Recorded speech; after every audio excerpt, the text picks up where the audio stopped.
What's up, Action-Flix fanatics? This is M Jerva coming at you with another edition of the Action-Flix Action-Fix, my YouTube show that I started a little while ago. Been kind of absent as of late. I always start these endeavors and then life happens and then I got to put it on the back burner. But I'm back. And this time now, I'm going to be doing some video reviews for the website. As you know, I'm a writer. I've been writing for the website ever since I created it. But I've gotten a little burnt out from writing, especially reviews. Reviews take so long to write out and to think about and everything. So I decided for a little bit of time here, I'm going to do some video reviews for you guys and just kind of, you know, this is going off the grid here because I don't practice. I make some notes and everything, but at the same time, this is just me talking to you guys, okay? And I give it to you straight. I give you my opinion. You can take it, you can leave it. Doesn't matter to me. But at the same time, I appreciate everybody that watches and follows me. You know, I appreciate every single one of you. So for the first video review that we're doing here on the Action-Flix Action-Fix, we got a special one in Director James Gunn's The Suicide Squad, which just premiered this past Friday on HBO Max as well as theaters. So this is one of those movies that went the streaming route with the theatrical release, which we all know, like Black Widow did, and we all know what's happening with that one, and Scarlett Johansson now. I won't get into that. But this is another one that hit the streaming service at the same time as the theater.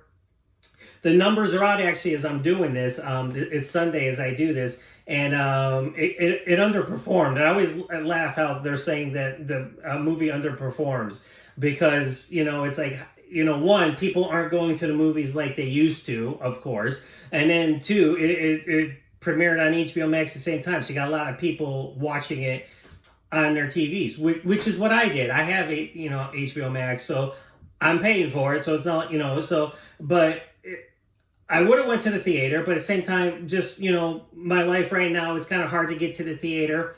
So I got to enjoy it on HBO Max. And I've been following the progression since it was announced. Once James Gunn came aboard, you know, we all know James Gunn is the director of the MCU's Guardians of the Galaxy Volumes 1 and 2.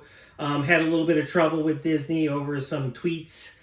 Got fired, and then Warner Brothers swooped him up and said, hey, you want to make the Suicide Squad? And he was like, sure. So he came over here and did the Suicide Squad, and it has since been rehired by Disney to do Guardians of the Galaxy Volume 3. So, you know, funny how that works out. So that's what we're talking about tonight. So again, this is a highly anticipated film, and as I watched it, I've been going through, you know, social media, checking out people's opinions and everything. I don't read reviews. I mean, I read, like, you know, just the headlines and what scores people give it. I was kind of taken aback by JoeBlow.com's 10 out of 10. I was like, wow, perfect score. You know, it's like no movie in my mind. Well, I've given some movies a perfect score, but at the same time, it's kind of hard to. Now, let me go back to the first Suicide Squad, which is just called Suicide Squad. So the Suicide Squad is a new one. This is Suicide Squad, which was by director David Ayer a couple years ago. And of course, where James Gunn got to make the movie that he wanted, Warner Brothers said, have at it.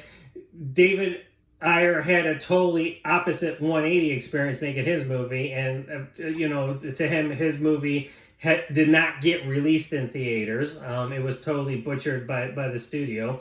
And now since, you know, just like Zack Snyder's Justice League, we got, you know, a movement to release David Ayer's version of Suicide Squad. Can't confuse the titles, you know, the is not in that one. But let me go back to that one. I enjoyed that one. I was digging it. I like the whole Black Ops thing. I always was a fan of Suicide Squad, although I haven't read the comics in a lot of years, so I'm kind of rusty when that comes to it. But always enjoyed it. I enjoy the animated films that Warner Brothers puts out. So I've been really into that. So I was really excited to see that a movie was getting made. And excited Ben Affleck made the cameo appearance, you know, as Batman, which was pretty cool. I enjoyed Will Smith as Deadshot. I thought he was pretty good. And of course, Margot Robbie, stole the show as Harley Quinn. And then Jared Leto's Joker, take him or leave him. You know, he kind of came back in Zack Snyder's Justice League. We don't really know what's going on, you know, with his involvement. But I kind of dug the gangster Joker. You know, my opinion's definitely in the minority on that one. People hate Jared Leto's Joker. But, I mean, is it the best Joker? No, hell no. But I enjoyed it. I thought it was kind of funny. I thought, you know, he was kind of like, you know, playing fun with the character. So, for the first 2/3 of the movie, I kind of like the whole men on a mission thing.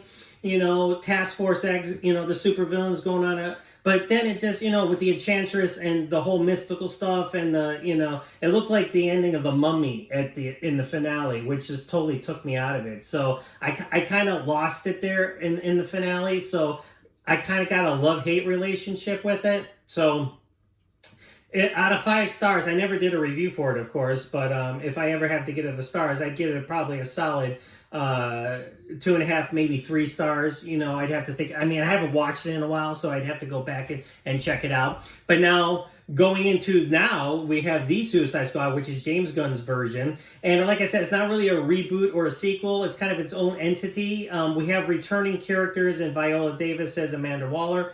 Joel Kinnaman is back as Colonel Rick Flag. Jai Courtney's back as Captain Boomerang. Of course, Margot Robbie, she's back as Harley Quinn because, you know, she was the best part of the movie pretty much. So those 4 are back. No mention of the previous events of the original movie, so they kind of start from fresh. So this one, we got a whole slate of new characters, and I have them written down so, you know, I wouldn't forget anybody. So first off, we have Ratcatcher 2. And again, if I butcher people's names, I'm sorry. You know, sometimes, you know, you don't know how people pronounce their names. So we got Danielle Melchior as Ratcatcher 2, and she was probably the most interesting of the new characters. Her character probably had the most backstory of the whole thing. And of course, John Cena, the biggest addition of all the new characters as Peacemaker. I thought he hit it out of the park too. Now he was hysterical. I was having a good time with him. He was having fun with that role. The Peacemaker is probably the most diluted. I don't know what he is. Is he a bad guy, a good guy, an anti-hero? Nobody knows. All he knows, he wants to fight for freedom, but he doesn't care he doesn't care who he kills. He says that. He says, I don't care how many men, women, or children I have to kill. So he's a good addition. Then we got Nathan Fillion, who I love. He's only in it for a little bit as TDK, but anytime Nathan Fillion's in a movie, gotta love him. Love him as an actor. We got Flula Borr as Javelin. Mei Ling Nig, who you might remember from Debt Collector 2 as Mongel. Pete Davidson as Blackguard. And again, a lot of these characters aren't in the movie for long. Sean Gunn as Weasel, which is another interesting character. He's actually a 6-foot-tall weasel from what it looks like. David Dastmalchian as Polka Dot Man, and only James Gunn could make the comic book character of Polka Dot Man cool, which he does in this. Peter Capaldi, Doctor Who, you know, to Doctor Who fans, is the Thinker, and of course the one and only Sylvester Stallone, who I say like Idris Elba as Bloodsport. He comes in and pretty much takes over for Will Smith. And he plays Bloodsport in a movie, which is kind of the similar character to Deadshot, where he's a marksman. You know, he's got perfect aim, you know, could hit any target, you know, with any type of weapon or anything like that. And the Trinity pretty much, you know, steals the show. You got Idris Elba, John Cena, and Margot Robbie. You know, they're definitely, you know, the 3 biggest pieces to the puzzle. And, you know, it works. You know, they're all working it, and they have some great scenes in the movie. But Sylvester Stallone, I got to tell you, once you hear him, it's Sylvester Stallone's voice as King Shark. You can't help but laugh. Every time King Shark opened his mouth and talked, it was Sylvester Stallone. You cannot deny that voice. You cannot mistake that voice. It's Sylvester Stallone. And just when he's saying things like "num num," you know, and it's like it's the best thing ever. I'm like, I never knew I needed Sylvester Stallone as King Shark in a movie, but here it is. So, you know, it's like that right there, you know, gives you a couple stars for the movie. So again, we got a whole bunch of new characters, and let me tell you, most of them get killed in the first 5 minutes. Michael Rooker's in it. He plays Savant. Again, his character is pretty much introduced at the beginning, and you're thinking he's a pretty badass character. Kills a little bird, with a ball, which was pretty funny. I thought, kind of morbid, but I thought it was pretty funny. But then, like, totally does a 180 and freaks out and tries to escape and doesn't make it. So the plot line is Task Force X. Amanda Waller assembles a new group to go in to Corto Maltese, which is a small island off the coast of South America, where there's a violent coup d'etat that just happened, where an army has taken over the country and killed pretty much the entire presidential family, kids, president, his wife, everybody, hung them in public. So things are kind of ballistic there. But there's this secret installation where the United States has been working on a project, which is kind of extraterrestrial in nature, and we'll get into the big reveal of that later. So Task Force X is tasked, pardon the pun, to go in and to pretty much quell the experiment and pretty much, bury the fact that the United States was even involved in this experiment, which is pretty interesting. So Rick Flag has his crew, which consists of Margot Robbie as Harley Quinn, Weasel, Javelin, Mongal, Michael Rooker Savants. So they all go in, and as soon as they touch down, one of them betrays them. I won't say who it is. I'm going to get into spoilers later, but one of them betrays the group, and a big firefight ensues, and everybody pretty much starts dying.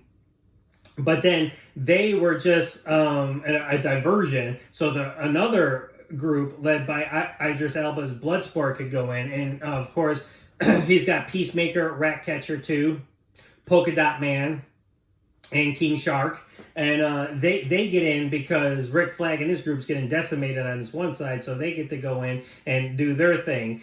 So Amanda Waller, sends both groups and not telling them what she's doing, because that's the kind of woman that she is. So things go awry, and like, of course, the mission goes off grid and everything happens. Rick Flag gets captured, Margot Robbie's Harley Quinn gets captured.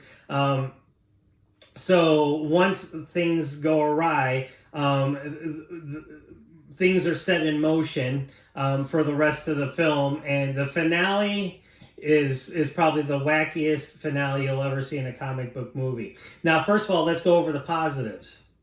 Now, first of all, the cast is great. Everybody is awesome in this movie. Even the side characters are awesome. The main, like I said, the Trinity, they're the best parts of the movie. Viola Davis is awesome as always. She's as pure evil as Amanda Waller. You can tell she wants to kill anybody. So they all knock it out of the park. It's fun to watch them. They look like they're having fun with the whole movie. Like I said, Idris Elba, he just goes for it, as Bloodsport. John Cena, same thing, goes for it as Peacemaker. And Margot Robbie, just like she did in the first movie, she's crazy as Harley Quinn, and she's got a lot of, she steals a lot of scenes in the movie. So the cast is top notch. The movie's got like a grindhouse feel to it, which is kind of cool too. It's got a kind of like a 70s 80s kind of vibe going on with it. The soundtrack is phenomenal. It's like an alternative soundtrack. You got songs I've never heard of. But it works for the movie that it is. And James Gunn just pretty much just sets out his vision from the get-go, and even before the initial credits go, this is going to be a different comic book movie. So that's the biggest plus right there, is the cast. Like, and I can't tell you how phenomenal they are in this movie. Then of course, you got the scope. It's pretty epic in scope. The set pieces, the sets, the locations and everything. So that's another play. You get, money's been spent on this movie, of course, so there's a lot of big production value to it. But like I said, I like the pulpy, grindhouse kind of feel to it.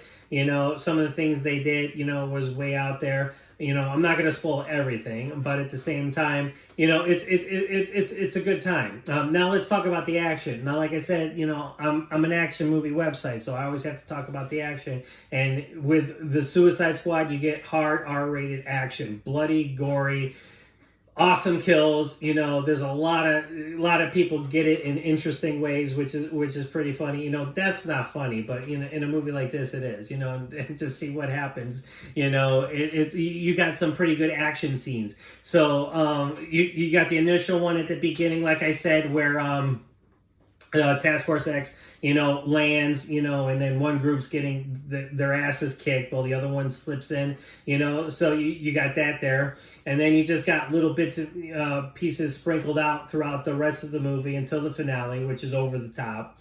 And then the biggest scene, I thought, in the movie, and was a scene stealer, was Margot Robbie as Harley Quinn. She gets captured, and it's funny because Bloodsport, Peacemaker, and Rick Flag and the rest of the gang are going in to save her, and she pretty much saves herself. So she breaks free and pretty much goes John Woo on everybody. It's an awesome scene.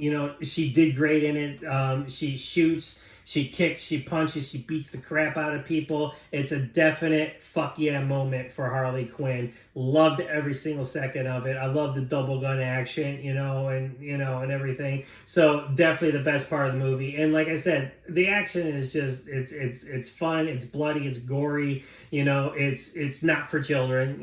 So it's like I want to let my kids watch it, till they're older. So it's like sometimes you're in a mood for a hard R-rated movie, and sometimes you're okay with a PG-13 action movie. But I was in the mood for a hard R-rated action movie, and that's what I got. James Gunn didn't hold back. He totally went for it with this one, and it is bloody from the get-go. This movie earns its R rating in the first 5 minutes, let me tell you. So again, that's the other plus. Okay, so again, great cast. Action is top. And again, the action shot well, too. So, like, we've been talking a lot about the shaky cam, with Snake Eyes and everything. And I'm going to get into that later. I was supposed to do my review of that a long time ago, but got detained, because of life and stuff like that. So, but this one, Gunn really did it well. He really, shot the action well for what it is. You could see it. It's edited. There's a lot of stuff going on. I'm not gonna lie. There's a lot of things happening in a lot of scenes. So you gotta really pay attention because there's a lot of pieces to the puzzle. There's a lot of people involved. So you just gotta really focus and pay attention. Now I'm going to go over the biggest negative. Now, I'm a comic book fan. Like I said, I haven't read comic books in a long time. I'm starting to get back into them again. I got a digital app on my phone. I know it's not hard copies, but what can I tell you? I don't have the money to go out and buy thousands of comic books anymore. But I was a big comic book fan growing up, like I said, and Brave and the Bold with the Justice League, and Starro the Conqueror, the big starfish with the big eyeball. It's like I was never a fan of him in the comic book, and so I was not a fan of him or her. I don't even know what the hell it is. We know it's a beast, or the creature they call it. So, I have to refresh myself with that because, like I said, it's been years since I've gotten into that stuff. But Gunn just goes out and says, I'm going to totally pay homage to the comic books, which is a cool idea, But to me, and again, there's going to be people out there that aren't going to agree with me. And you know what? That's fine. Don't agree with me. But I just, the finale took me out of it, Starro the Conqueror, just having this big big starfish, stomping through, Corto Maltese. It was like a bad kaiju movie. I expected Godzilla. I wish Godzilla would have popped up. It would have probably made it a lot better. Or King Kong, or both of them. Or Ghidorah, or Mothra, Rodan, any of them. But that's the impression out. I was laughing because, you got this big starfish going through wrecking buildings and stuff like that, and it kind of looked like, something out of a 80s type of movie. I mean, I think that's what James Gunn was going for. So that part, not a fan of. I'm not gonna lie. And like I said, people are gonna disagree, which is fine. But I would have liked just like in the first movie where the finale took me out of it. This one not as much, because I was still enjoying like Idris Elba and Margot Robbie and everything, and some of the twists and turns with it and everything. And there's a somebody dies, that I was kind of bummed about. But at the same time, I would have liked a more grounded finale, a more like a supervillain that something a little different, because like in the first Suicide Squad, we got the supernatural with the Enchantress and everything. It was like woo, and the mummy, type of thing happening. And here now you got a Starro in it. So it's like, so again, I'm not a big fan of that. So I was kind of not a fan of that in the movie. But that was my biggest problem with it. But the rest of the movie, I dug it. I laughed. There's a lot of good humor in it. There's a lot of adult humor, of course. And just the cast is having fun with it. Everybody's having fun with it. And like I said, I like the grindhouse pulpy feel to it. James Gunn just totally said, you know what? I'm going to do this movie. I'm going to make a Suicide Squad movie the way a Suicide Squad movie should be. And you know what? Maybe the finale, that's the finale we needed. But like I said, for me personally, my taste, that wasn't my bag. So I wasn't really into the ending. But, for what it was, I still enjoyed it. So now comes the point where I'm going to give my rating for the movie. Now, like I said, I probably would have gave the first Suicide Squad 2.5 or 3 stars. This one I'm going a solid 3.5 on out of 5. I would have probably given it 4 if it was not for the finale. But like I said, I get it. It's from the comic books. I understand. They'll come at me and be like, it's from the comic books. Yes, I know it's from the comic books. But that doesn't mean I have to like the fact that they did that. Okay? So, but I'm giving it a 3.5. And again, anything 3 or more on my website is Action-Flix approved. So, of course, the Suicide Squad is Action-Flix approved. I enjoyed it. I'll watch it again. I'll watch it a lot of times, because I still had fun with it, even with the giant starfish, in there. So at the same time, I would love to hear your opinions, so again, I welcome all opinions, just be respectful, and just, I respect your opinions, respect mine, we're just having fun here talking about movies. So again, a solid 3.5 out of 5 stars. I had fun with it. I loved the violence. I loved how, they made it R-rated, and they didn't cut back. They didn't hold back. And it was just the Suicide Squad movie that you're pretty much waiting for. And I know that's why fans are going apeshit over it, because this is probably what the first movie should have been, because the first movie was, a lot darker and more melodramatic in tone, where this one is just totally bonkers and off the wall, like I said at the beginning. All right, so there you go. There's my review of the Suicide Squad. 2/3 of the movie. Cast is great. Action is great. Finale, not so much. But at the same time, it didn't kill it for me. Took me out of it a little bit. But again, solid 3.5 out of 5 stars. So next time, I'm going to do my second video review this weekend. It is going to be for the Donnie Yen actioner Raging Fire, which I've been waiting what seems like my whole life to watch. So I finally got a chance to watch it, and I tell you what, just to give you a little snippet, one of the best action movies I've seen this year, or for a few years, Donnie Yen's sensational in it, but I'm not going to go into it, of course, until my review. But so James Gunn's The Suicide Squad, 3.5 out of 5 stars, Action-Flix approved. So again, if you like what you see, like and subscribe. Give me your comments. Let me know what you think. Critique the movie yourself. Let me know what you liked about it, what you didn't like about it. But again, like I'm just saying, just be respectful, all right? Because we're just having fun talking movies. So until next time, keep it locked and loaded, because we are your destination for everything. This is M Jerva signing off. See you next time, everybody. Have a good night.